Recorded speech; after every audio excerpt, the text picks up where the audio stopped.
Hello and welcome. Thank you for joining me for this yoga practice. We're going to begin today standing, facing the long edge of the mat. Have your feet a comfortable distance apart so it's easy for you to stand up without any trouble at all.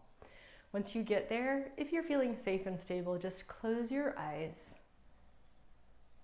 and find your breath. In your mind's eye, you're going to picture that as you inhale, you're scooping the breath up, sweeping it up from the feet, through the pelvis, through the chest, through the head, up to the sky. And that as you exhale, it's washing down the back of your body, the back of your head, the back of your heart, the back of your hips, all the way back your legs, down to the feet. And let's do this for 2 more breaths. You can even use your hands to help you with this imagery. You inhale, it's like you're pulling the air, pulling the prana up, the vitality all the way up. And you're exhaling, sending it back down, just grounding yourself right here, right now.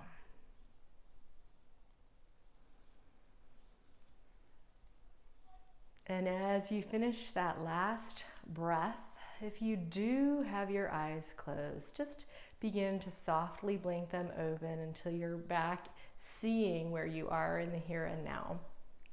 You're going to step your feet wide on your mat. So 4 to 5 feet is roughly how you might want to start. And with your feet out to the sides like this, point the toes ahead so they're parallel. We're just going to put the hands on the hips.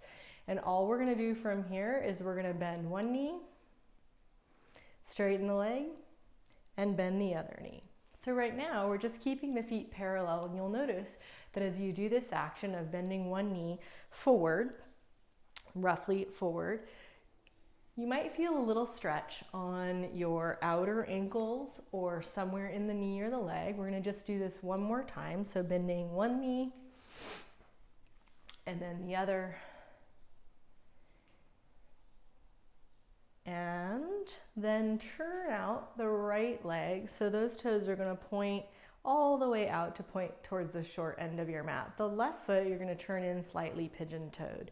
We're going to move the bending up to the front knee. So as you exhale, just bend into that right leg.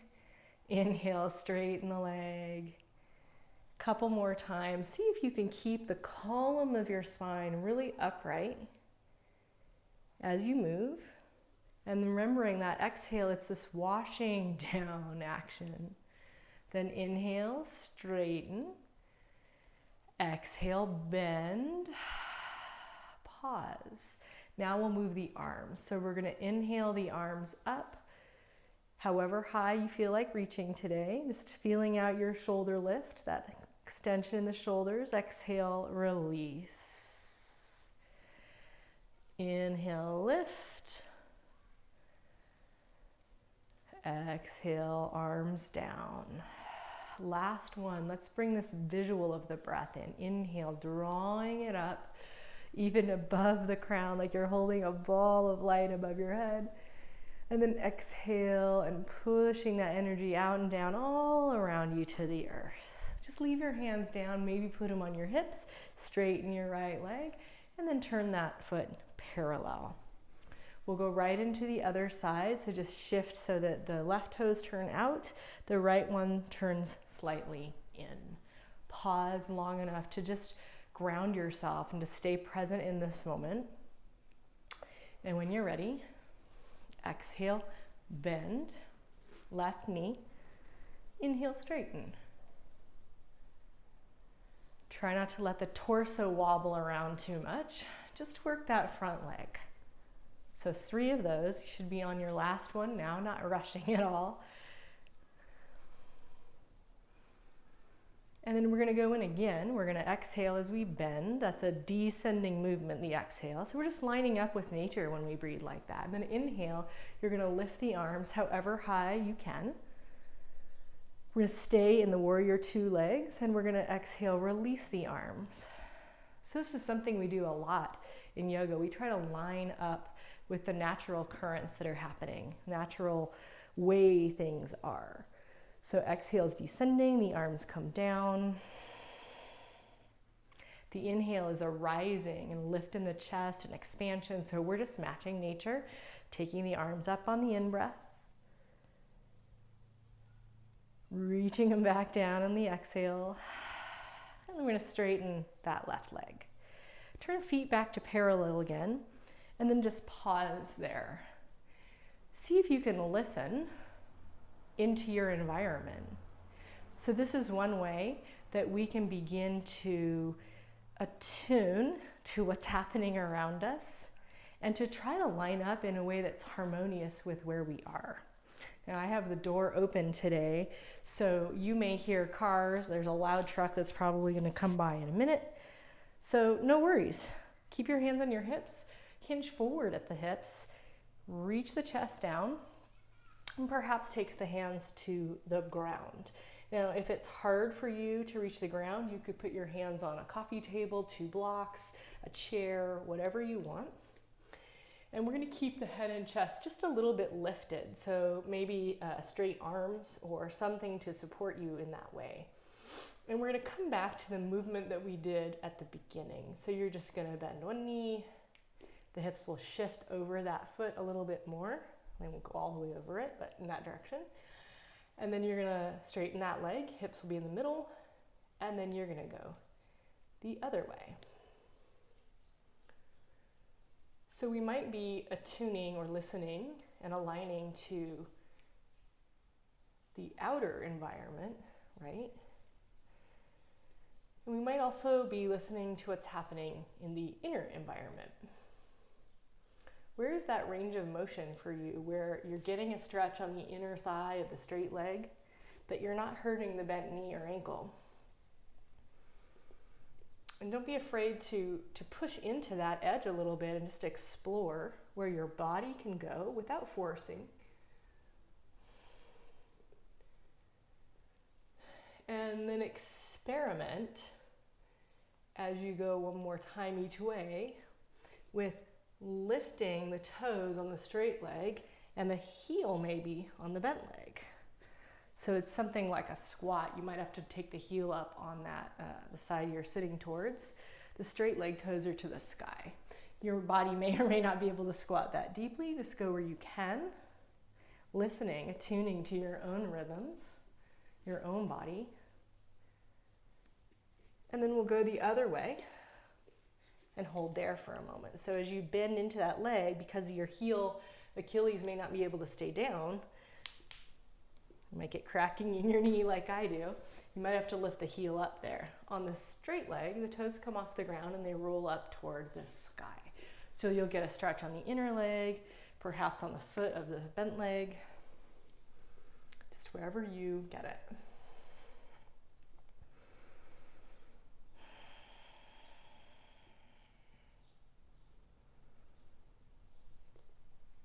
Come on out of there.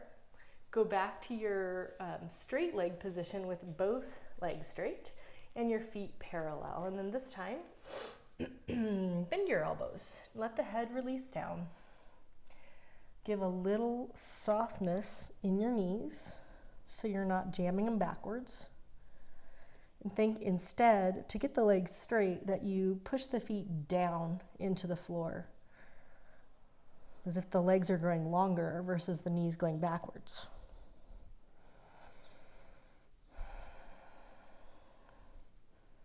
Even though the hands are supporting, try to relax the shoulders and the eyes. And give it one more breath. And from here, you're going to lift your head up a little bit. Just walk your hands forward out of the way and heel toe your feet back toward one another until they're back to that sort of more comfortable position. Go hands to hips, bend your knees, take a moment just to squat into something like chair pose to bring your head up. Shift the weight back so you're more in your heels. Stay there. I know you want to stand up. Push the toes down, spread the toes, squeeze the butt cheeks as you stand up, like you're kind of squeezing your legs and your hips together. Oof. And you're going to shift your weight to stand on the right foot. And you're going to lift your left knee and bring your foot forward. We're going to keep this leg in the air And we're gonna see if we can bend the standing leg and then sort of like pogo stick up a little bit. So there's a lot of wobbling that's probably gonna happen. We're just gonna do that 2 more times. So we're gonna squat partially, just any amount on standing leg, straighten, can always reach to a wall for help, bend just the standing leg, straighten, and then step down. It's harder than it looks. So now, while we practice this one, let's try a little bit of a different tactic. First, soften your eyes. Look out in front of you at a single point, but with a soft gaze where you're seeing more. You're seeing more of what's around you, not just beady stare like, oh shit, I don't want to fall. Try to keep that sense of that openness where you're attuning, listening, being flexible, and then lift your right knee. There's a tendency to get really hard as we do this movement, and hard in like I don't want to fall over way. So see if you can have some of the softness that implies the open fluidity of attuning and listening while you bend and straighten standing leg 3 times. Once you've done your 3, step down. We're going to go back to the first leg. We're going to do something different this time. So you're going to bend the standing leg and lift that other foot up. But this time you're going to turn the left knee out and you're going to put your ankle on your knee. So you have to bend the standing leg in order to give that shelf. Spread the toes on your left foot. Push your ankle down into your knee. Use your arms for balance and start to squat a little deeper. Push the hips back. Try to keep that right one from sagging down, make them a little more level. See where that limit is for you. Again, a softer gaze. Yes, you're looking out at maybe one thing to help you focus. And you're still remembering that there's this ability to listen to the breath, to the body. If your body opens, you're still in the pose, you can start to bring your chest closer to your right shin. Push into the standing leg and get out of there. It's a little strengthener for that hip too, the one you're standing on. Somehow my mat always moves when I'm standing on it. It's like it's spinning. Okay, so now you're gonna stand on your left leg. We're gonna lift the right knee, but both legs are gonna bend. We're gonna turn the right leg out, bend your knee, put your ankle on the shelf of your left knee. Right ankle pushes down, you spread your toes so that leg's active.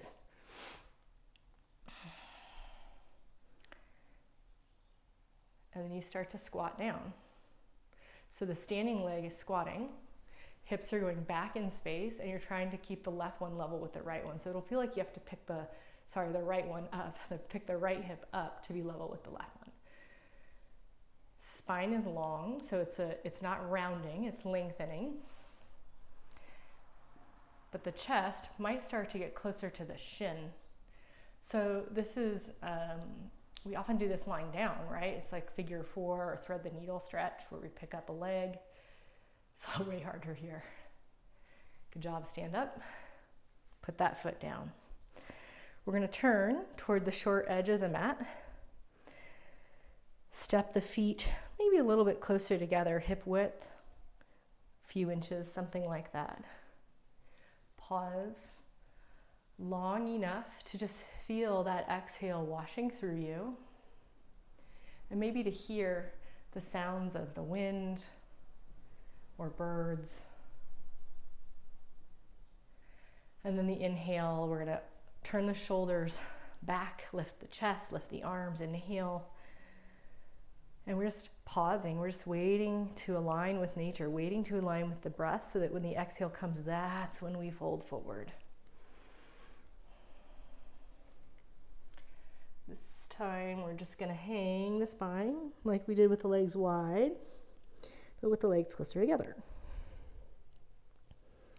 Lean a little forward with your weight so you feel your calf muscles begin to engage, not so far that your heels come up. Again, your visual is the legs are lengthening from feet to hips versus the knees just pushing backwards. Straighten them if you can. On the in-breath, you need to lift your head just enough that you can look forward on your mat. Place your hands down and step yourself into plank pose or kneeling plank, the top of a push-up. Either one's fine. We're just going to hold for 3, 2, 1. If you don't have your knees down, put them down. Open the knees apart and push your hips back into child's pose.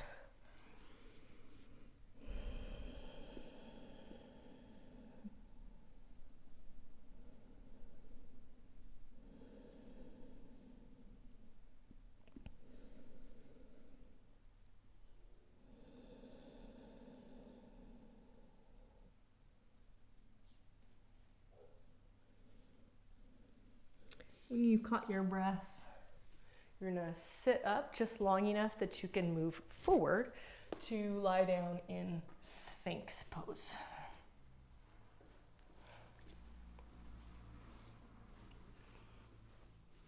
So when you get there, elbows under shoulders, push down with your forearms, lift the waist slightly, tuck the chin just enough that the back of the neck is long, but then begin to press the head back into an imaginary headrest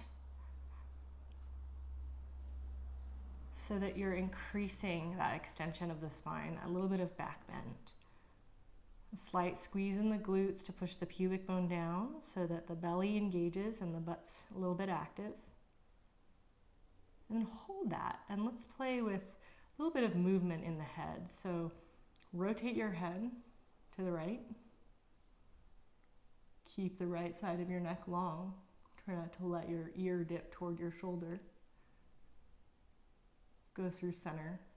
So this is a controlled articulation here. We're not collapsing any of the other work that we're doing. We're just moving the head in rotation. Lengthen the left side of the neck as you look to the left. Now, you're gonna draw a U. So dip your chin toward your chest and then look over toward the right and then go back. So we're just doing the bottom half of a circle. Squeeze the glutes as you move the head from side to side. This will help support the low back too. When you've done a couple, 3, 4 of those U's, see if you can do the top half like a rainbow. So not a circle, now just doing the top part of the circle. From one side to the other. And if it's calling to you to put all that together and do a full circle, do 1 or 2 each way.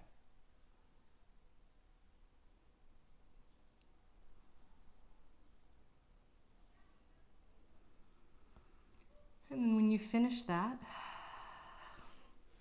turn over onto your back.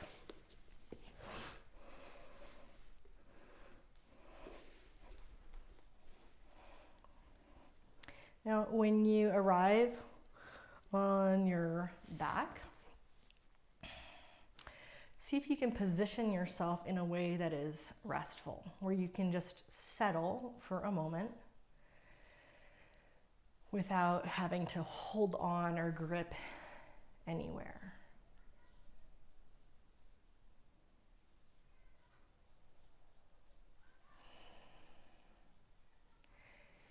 Now stretch the left leg straight out on the ground. Press the back of your thigh toward the floor. Then pick up the right leg. For just a moment, hold it there with no hands, just feeling where your controlled range of motion is. Then you can add a little assistance with the hands, just gently pull in, trying not to lose the integrity of the left leg as if you were still standing on it.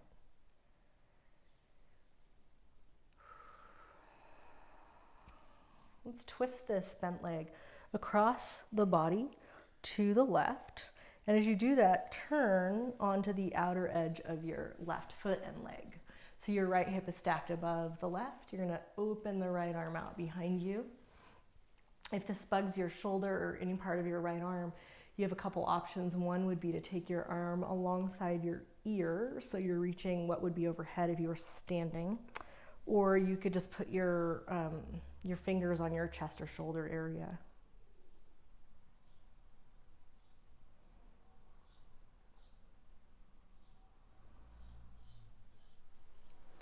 Okay, untwist. Bend up the left leg. And then stretch the right one out. Just pause with your left foot on the ground. And as you push down with your right heel and your right thigh, try to close the gap behind the back of your right leg, between your leg and the floor. And then you're going to use no hands and just pick up the left knee without really disrupting anything in the right leg, and just see what's the range of motion in this leg when you're not using your hands, the active range of motion. And then once you've held that for a moment, grab with your hands, give a little assistance. So passive range of motion, usually go a little bit deeper with that.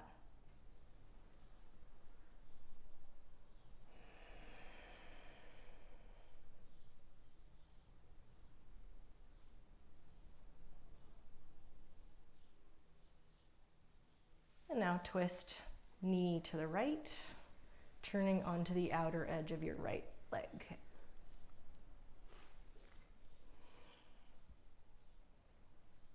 So as you make modifications in postures, you're already attuning and listening and doing your best to line up with where you need to be. And it's important to remember that depending on what part of you is asking the question or what part you're asking it of, you will get a different answer. So if you ask your mind, you're going to get a different answer than if you ask your body what you need to do. So sometimes it's good to think about which part of the many personalities that are going on in there are you asking the question of, you know? We all sort of have multiple aspects, multiple parts. Okay, come back to your back. You know, we can kind of get in a rut sometimes just always asking one part of ourselves when there's so many other aspects too.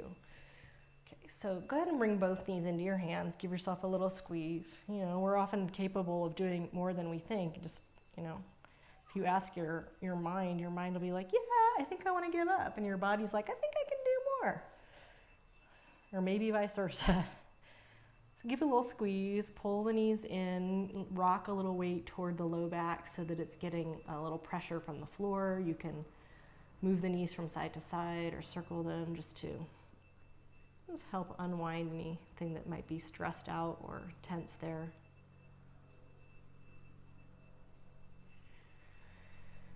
And then let's put the legs back on the floor, however's comfortable for you. And remember that when we're listening like this, attuning, there might be guidance outside of just this little microcosm of our own story.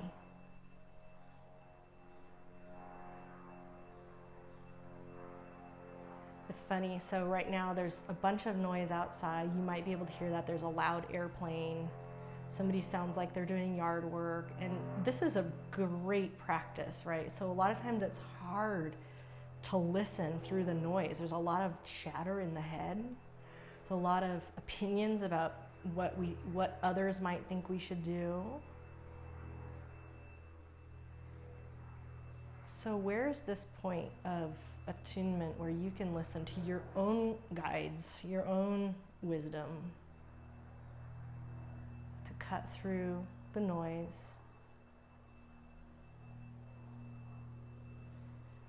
and line up in the way that's best for you?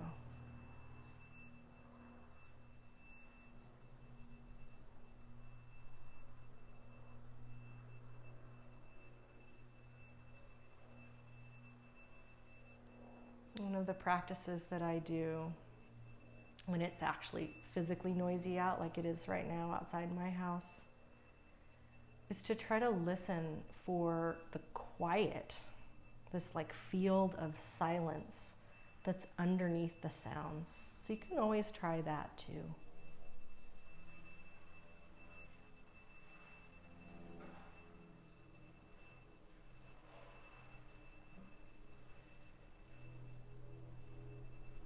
Take 2 or 3 more conscious breaths.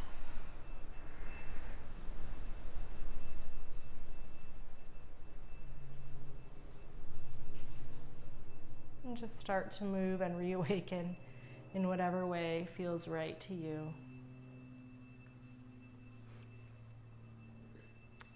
And roll to your side. Just be gentle with yourself as you transition to sitting. You can pause for a moment as you sit upright and just remind yourself that this idea of attuning, of listening, it's a practice.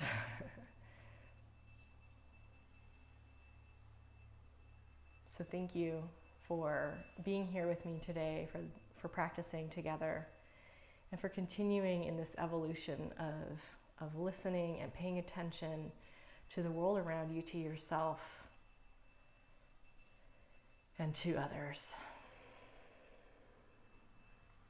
From my heart to yours, thank you. I'll see you next time.